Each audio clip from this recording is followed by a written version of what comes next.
I took the cocaine. I took the crack. I took Refnol pills crushed in cough syrup mixed with Hollandia yogurt. I'm not trying to advertise for Hollandia, but that Mm. was the best bet for me then. With Hollandia yogurt and what? Weed. Oh, Weed. I did everything. If you see my my lips, sister, you see my burns from sister, my the my Good skin. sister, morning. How are you? I'm fine, thank you. where are you screaming from? I'm screaming from Benin, the ancient city of Benin. My Are name is you Osaho. a Binarian? Yes, Benin and Isoko. My mom is Isoko. Okay, So it's Edo okay. Delta. Secondarian. Nice to meet you, my sister. All right. Thank you for having me, sir. I've been seeing your comment and your message as well. Tell me why Okay. you are here today. Can you please put your phone on silent, please, before I hear Tomum? Put your phone on silent, my sister, please. Oh, okay.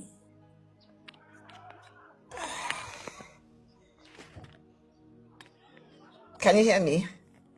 Yes, Can you hear me? yes. Yeah. So what's your question again, sir? Why are you here today? What's your story? Yeah, I'm a drug addiction survivor. My name is Osaho Igariwa. I live in Benin currently. I'm a drug addiction survivor and recovery coach. I have a page on TikTok, yeah, called Osaho Igariwa, All the Problem Solver 360. I was addicted for over 10 years. Yes, I lived in Abuja. I was doing well. I left my home very early. So God blessed me. I was blessed and I was in Abuja.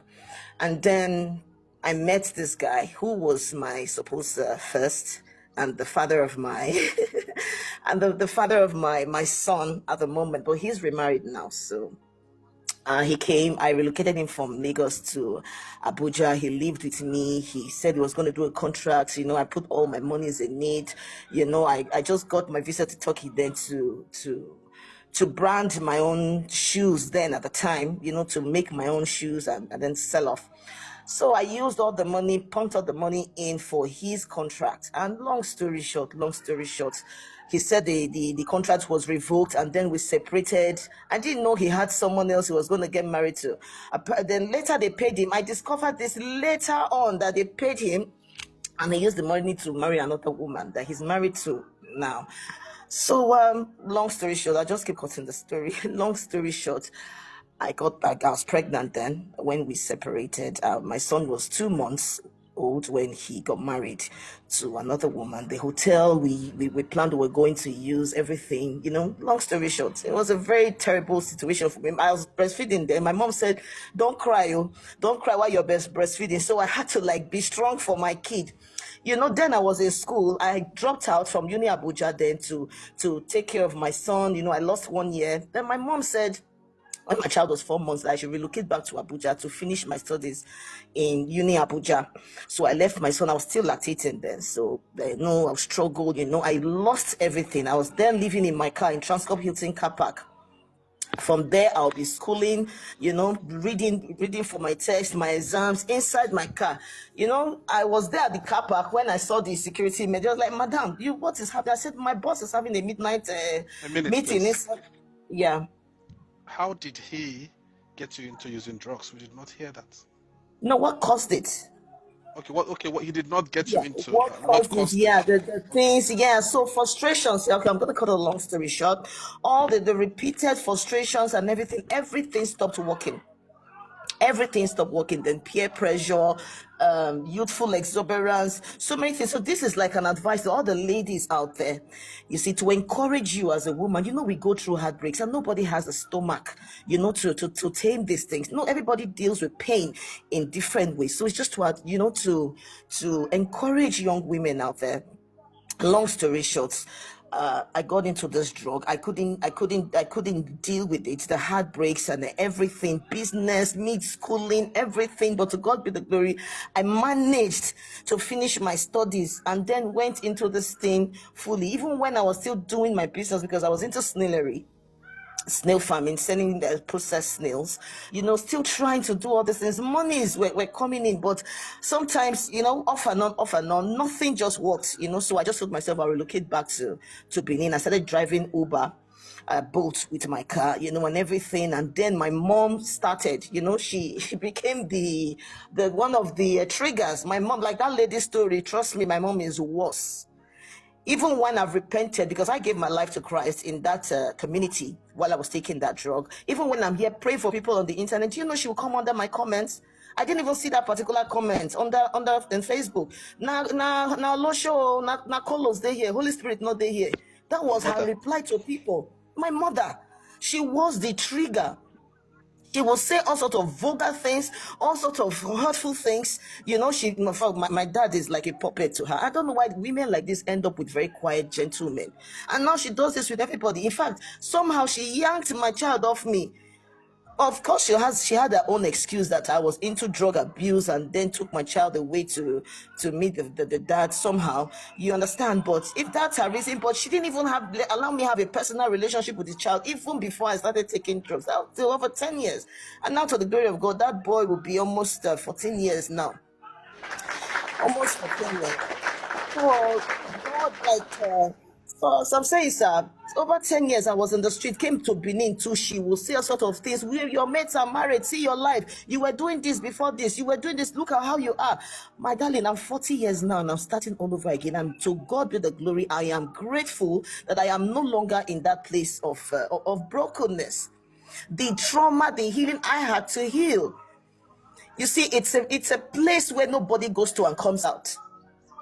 I'm 40, I'm starting all over again to the glory of God. I cannot complain.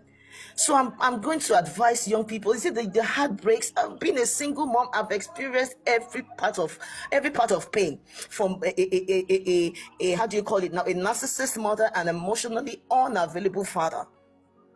You understand? Unavailable father, emotional unavailable father, heartbreaks, being a single mom, bad businesses, bad friends. I have seen every part of pain, and I didn't allow it, break me. So my beautiful people, I'm an advocate now to the glory of God. I volunteer. I go to schools. I go to my page. I go to radio stations, television stations to talk about this because God saved me. I gave my life to Christ, and I want to be an advocate. I am an advocate, to talk to women, because in that place, so many women are going through a lot. With pregnancies, they sold their children. They are going through traumas, and God forgive me. I pray for them that they heal, because those traumas, people don't venture into these things because it's a place people don't look into. Drug addiction, they just feel you are useless. Yes, I know, because they feel nobody comes out of it. Even when you're healed and done, they feel, oh, you're going to relapse. But there is one thing common with them. They have a very beautiful past, an ugly present, and a very bright future. There is no drug addict you see that has a useless life. There is something special in you. So I'm advocating for those people, because it's in most families. If it's not in your immediate family, you have one distant brother or sister or uncle. Everybody's dealing with it. Never give up on them. Never give up on them. This is what I talk about in my page, to the glory of God. Yes, so far. So the pain and everything, it happens to everyone. I don't like to be a victim. The victim mindset. Yes, pain happened. Yes, betrayals. He took my money, married another woman without giving me a penny. I was supposed to start. I already have the Turkish visa. I couldn't travel again. You used it to marry another woman. Like, the movie, I see that Tyler Perry's movie, is it Acromy or something? I can't remember. That's my story. Everything we planned, the hotel, the reception he used in the wedding, everything we were supposed to do. I didn't even know he was keeping somebody in Lagos, and he was living in Abuja with me, driving my car everywhere, wrecked me to the ground and left. But come on, I can't hold that still. That's So pain. basically, you're just warning the younger generation to be careful of drugs and men that will use them in their lives. Yes, sir. Let me see if I can change. My picture. Okay. Cigar not be drugs. Which one? Which kind of says the right saying a cigar be the drugs? It's up to her to say what she wants to say. Everything. I took the cocaine. I took the crack. I took Refnol pills crushed in cough syrup, mixed with Hollandia yogurt. I'm not trying to advertise for Hollandia, but that was the best bet for me then. With Hollandia yogurt and weed. I did everything. If you see my lips, you see burnt from my sister, as an advocate today, okay? Yes, sir. I like discussions like this, because there are a lot of people that are trying to get out of it. Yeah. And one thing I like about this comment section, nobody's judgmental. I Yeah. like that. Nobody's judging you at this moment. And there are people living this experience, looking for a way to get out of it. When I was in Nigeria, I didn't see these things. The highest I know people do is Igbo and cigarette. That's what I see people do. It's of recent I started hearing that almost this person I'm talking about Nigeria. For abroad, yeah, I know some people they take all sorts of things. But I'm talking about Nigeria. You know, to hear a person they do all those hard ones. When I was in Nigeria, I know to hear of all those things. And I just feel like even as you talk now, one or two people go enter your DM to ask you how you did it. I would like to see your picture of what you look like when you were doing all those things. If you can't show it here, send me the picture later. Okay, then I will. Then you can put it in your highlights. Then that's all I'm doing for now, volunteering, and it's become my passion. Sometimes what was it like stopping? Let's say what was it like stopping? For example, when I did work with people where I went and stopped to the smoke here, right? They just didn't stop. They moved from probably 10 a day to 5 a day, then to 3, then all to vape, and then they stop. What is it like completely quitting? Is this something you woke up one day and be like, I'm done? Or was this something that gradually, and you're like, I'm over it? You see one thing, yeah? I just remembered who I am. You see, there's one thing I always talk about on my page. It's a demonic substance. People say it's physical. It's not. It's the spiritual thing. Because for me, I'll be honest, I have never been to a rehabilitation center, a rehabilitation home of flushing my systems, never before. But when I had the revelation, I just felt it. I felt the pull out of my neck. So I knew mine was a spiritual thing, but it's a spiritual thing for everybody, because the type of people who go there, they are like people who are very great minds. You hear them speak, best at their professions, everything is like an attack to them. Sorry, I'm sounding this way if I'm being too spiritual, but it's my truth. It is what happened. So, like I said, from your question, is remembering who you are, because this particular demon does not like thought process. You see, you can talk about other people while you're smoking, taking your shots or popping. It doesn't like thought process. So the minute you want to think of your life, you say, no. It's a long thing now. Just smoke me and relax again. No, you cannot do that. So you cannot. The highest you would do is just remember how you were looking beautiful. Remember how life was good. But to say, okay, what's the way forward? It doesn't allow it. That's why it's a demon, and its manifestations are these things. It takes your time. It has a very jealousy spirit. He wants you to himself. Very possessive. So just remember who you are. For me, what I did that day, I just remembered. It just came like, Osaho, this is not who you are. There was this, it's like a spiritual thing, like this is not who. Then I knew I had a calling for bringing people out of that pit, because I know everything happening in the drug community, everything, to the glory of God. So after that, remembering who I am, I took accountability. There are steps and guidelines to these things. I took accountability. You see, that spirit, that demon does not like, it likes things hidden. Shame. What would they say you hide? Even how you order for it, how you smoke it, how you hide. The people you smoke it together are your friends. You're always hiding. I said, no, I cannot continue. I came out of the internet. Please, guys, I'm sorry. All my friends on Facebook, all the monies I've been lying, doing this, that I was sick. I am sorry. I was smoking drugs. I was on drugs. Please forgive me. Look, I said it. The minute I said it, there was this freedom I had. You see, people are scared to say it out. They are afraid because the what they call it now, the what's that thing they have for HIV patients? The stigma is worse than HIV and AIDS. Because you make sense. The day you do not make sense, they say, oh, it is drugs. This one don't smoke. The day you make sense, you have good stuff today. Good stuff. You see, good or bad, you are useless. So everybody, that sense of relevance, everybody is afraid of it. That what would they say about me? What would they say? No, accountability. I don't have anybody. Everybody has run away. Everybody ran away from me. Everybody left me. It was just me, God, and the Holy Spirit. And I told myself, I'm going to pick myself up. I'm going to be accountable for myself. Even if the urge comes, I remember now that I am a mirror. So it's greater than that urge or whatever it is that is going to bring it. And I noticed people stop laughing. People prefer to laugh at you in the secret, in the hiding. Trust me, that thing you're afraid of to say, they will laugh at me. They already know. They see the drastic weight loss. They see how scaly you're looking. They know. They are laughing behind. So when you come out and say it, that look, this is who I am, nobody's going to laugh again. You understand? Nobody has anything to laugh about. And I told myself, I'm going to pick myself up. Yes, I'll be 40 next month, and I'm starting all over again. But I am happy. I am no longer in that dungeon with criminals and all sorts of people. You know, I am happy. So I want everyone for anything I can do to bring people out, to volunteer anything at all, anywhere I can render my voice, especially to women who are more vulnerable to these things. It's not even the guys, it's the women. It's the women. Women are higher users. They are high users. Women. I don't have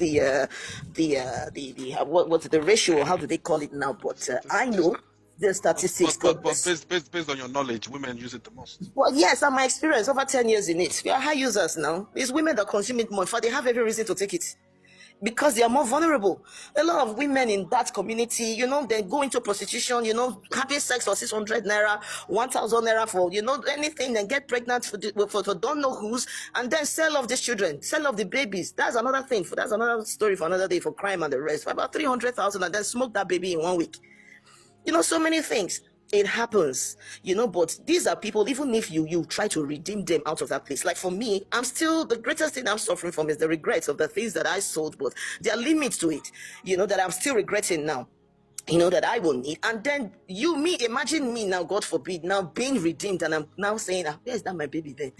When you come to the realization of your reality, and you ask it, where my baby? I don't smoke him. People don't even want to get out of it because they can't. Do they heal from the traumas? The continuous traumas. It's a terrible thing. That comment, I don't smoke my baby, hits so hard. Yes.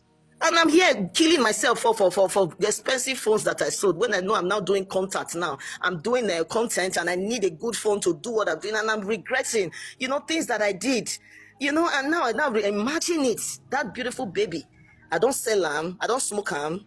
Not that he go even belefun you. If a week is too much, even if they said that child for 300,000, you can burn 300,000 on the sitting. The more you even smoke, the more you need it. The more you smoke, the more you need it. I don't know. I'm just grateful to God. I don't even know how I got out of this thing. I don't even know. Without any psychological effort, without a psychologist, without I smoke ice. I smoke everything. Name it. Name it with a powder heroin tie. I smoke everything. I don't even know how. It's just a divine intervention. And I'm telling God, I say, if you can do it for me, Osaon, you will do it for anybody. You will do it for anybody because it is not a natural thing. Before, people used to think it's God punishing a rich man through their children. It is not. It is everybody. It is everybody. If you laugh at a big man that see God on the money where don't thief for Nigeria, and then God they use to punish picking. Your uncle in the village, in the village that is driving on a car that is smoking colors, harassing everybody, asking them who has sent you to kill me, who has sent you to kill me. You see, it's just it's what we go through. And for women, because I know this is a women empowerment program, a lot of women are there.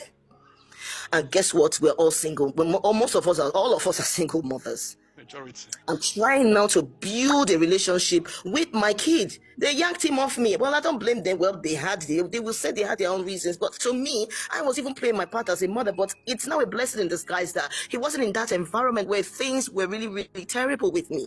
In fact, seeing how depreciated I was always a big girl at like size 16, big bones. Look, and I'm looking size 8.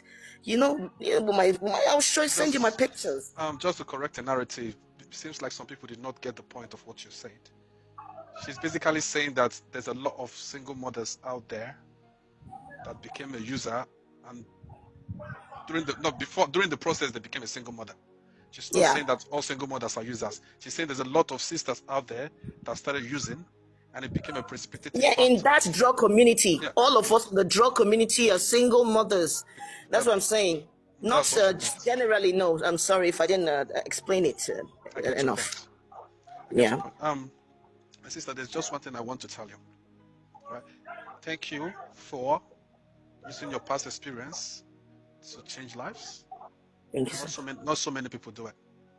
Not so many people do it. And the fact that you're bold enough to say, I did this, and I'm saying it not because I'm proud of it, but because I got out of it. And I want to help you get out of it. Yeah. Above all, I don't like how you say you're starting from scratch. You're not starting from scratch. You are starting from experience. Yeah, amen. I'll say that again. You're not starting from scratch. You are starting. I'm not starting from the scratch. I am starting from experience, and even better. Yeah. Thank you so much, my sister. I believe that some people go reach out to you, and I'll be waiting for the pictures I would like to see. Definitely, sir. Thank you for the awareness, my sister. All right then. Okay, God bless bye you. bye. Okay.